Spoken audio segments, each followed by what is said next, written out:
Complaint వచ్చిందండి. ఇట్లా వినయ్ అని చెప్పేసి ఇక్కడ సబ్ ఇన్స్పెక్టర్గా పనిచేస్తున్నారు మాదాపూర్ పోలీస్ స్టేషన్లో. ఆయన తన పైన ఒక కేసు రిజిస్టర్ చేశారని, ఆ కేసులో నోటీసెస్ ఇవ్వడానికి 35(3)లో నోటీసెస్ ఇవ్వడానికి ఇవ్వట్లేదు అని చెప్పేసి దాని గురించి అతను హైకోర్టుకి వెళ్ళినా కూడా హైకోర్టు నుంచి ఆయన ఫేవరబుల్గా ఆర్డర్స్ వచ్చినా కూడా ఆ నోటీసెస్ ఆయన పైన సర్వ్ చేసి ఒక కాపీ ఇవ్వడానికి దాదాపు ₹1,00,000 డిమాండ్ చేశారని చెప్పేసి మాకు కంప్లైంట్ ఇవ్వడం జరిగింది. తర్వాత వెళ్ళి బతిలాడితే ₹1,00,000 లేవు సార్ నా దగ్గర, అంత తెచ్చుకోలేను అది ఇది అని చెప్తే, సరే 2 దఫాలుగా ఇవ్వండి, ఒక మొదటి దఫాగా ఫస్ట్ పార్ట్ పేమెంట్ కింద 50,000, తర్వాత మళ్ళీ 50,000 ఇవ్వండి అని చెప్పేసి ఆయన ఒక ఆప్షన్ ఇవ్వడం జరిగింది.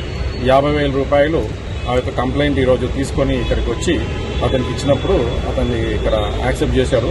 అతని దగ్గర రెడ్ హ్యాండెడ్గా పట్టుకోవడం జరిగింది. అతని దగ్గర నుంచి ఆ 50,000 కూడా రికవర్ చేయడం జరిగింది. Sub inspector Vinay Madhapur police స్టేషన్లో పనిచేస్తున్న అతన్ని మేము అదుపులోకి తీసుకోవడం జరిగింది. అరెస్ట్ ప్రొసీజర్స్ అవన్నీ నార్మల్గా ఫాలో అవుతాయి. దాని తర్వాత కోర్టులో ప్రొడ్యూస్ చేయడం జరిగింది.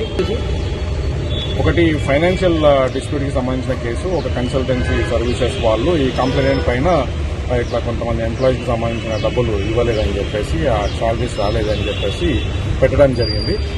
ఆ యొక్క కేసు విషయంలోనే ఇతను కంప్లైంట్ని డబ్బులు డిమాండ్ చేయడం జరిగింది. జాబ్ ఫ్రాడ్ కాదు, కన్సల్టెన్సీ 2 కంపెనీలకు సంబంధించిన కేసు. ఓకే సార్, ఎక్కడ